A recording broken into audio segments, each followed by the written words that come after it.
Hey everybody, today I am here to tell you a horror and true story, so keep in touch with us. In June 2014, a family bought their dream house. 3 weeks later, a letter arrived. It wasn't signed, but it knew everything about them. This is the true story of the Watcher House. Derek and Maria Broaddus had been searching for the perfect home for years. When they found it, a 6-bedroom Dutch colonial on a quiet, tree-lined street in Westfield, New Jersey, it felt like the end of the search. Good schools, friendly neighbors, a safe town, the kind of place where kids ride bikes until the streetlights come on. They paid $1.3 million for it. They never spent a single night inside. Before they could even finish moving their furniture in, a letter showed up in the mailbox, handwritten, addressed simply to the new owner. Maria opened it in the kitchen. The letter welcomed them to the house. Then it got specific. The writer knew the names of their 3 young children.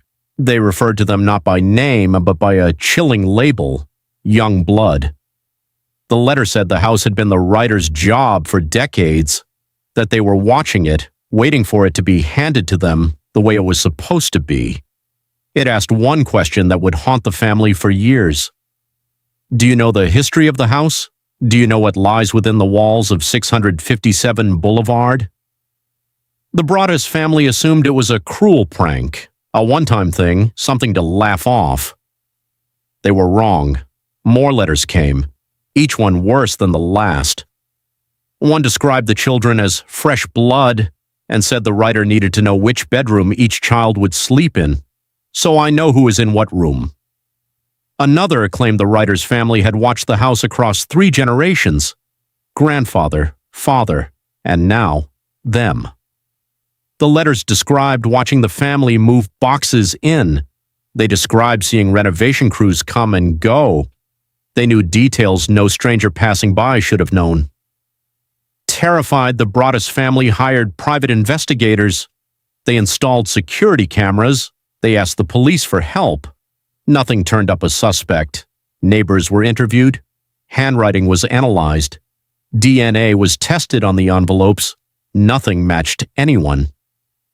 Meanwhile, the letters kept coming, always addressed correctly, always perfectly timed, as if the writer knew exactly when the family would be watching the mailbox. The family never moved in.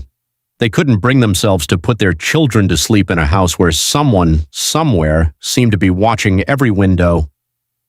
Eventually, they sued the previous owners for failing to disclose the letters, because it turned out the sellers had received one too, years earlier, and said nothing. The house sat empty, a quiet, beautiful home on a quiet, beautiful street, abandoned, because somebody, somewhere, refused to stop watching it. In 2019, the house was finally sold at a steep loss to a new family willing to take the risk. As of today, the Watcher has never been identified. No arrest, no confession, no name. Just a decade of silence, broken only by the occasional theory, the occasional rumor, the occasional new resident glancing twice at their mailbox. Somewhere in Westfield, New Jersey, there may be a person who once wrote, "I am pleased to know your names now and the names of the young blood you have brought to me." And who, for all anyone knows, is still watching. Thanks for watching, and don't forget to like and subscribe if you found story interesting.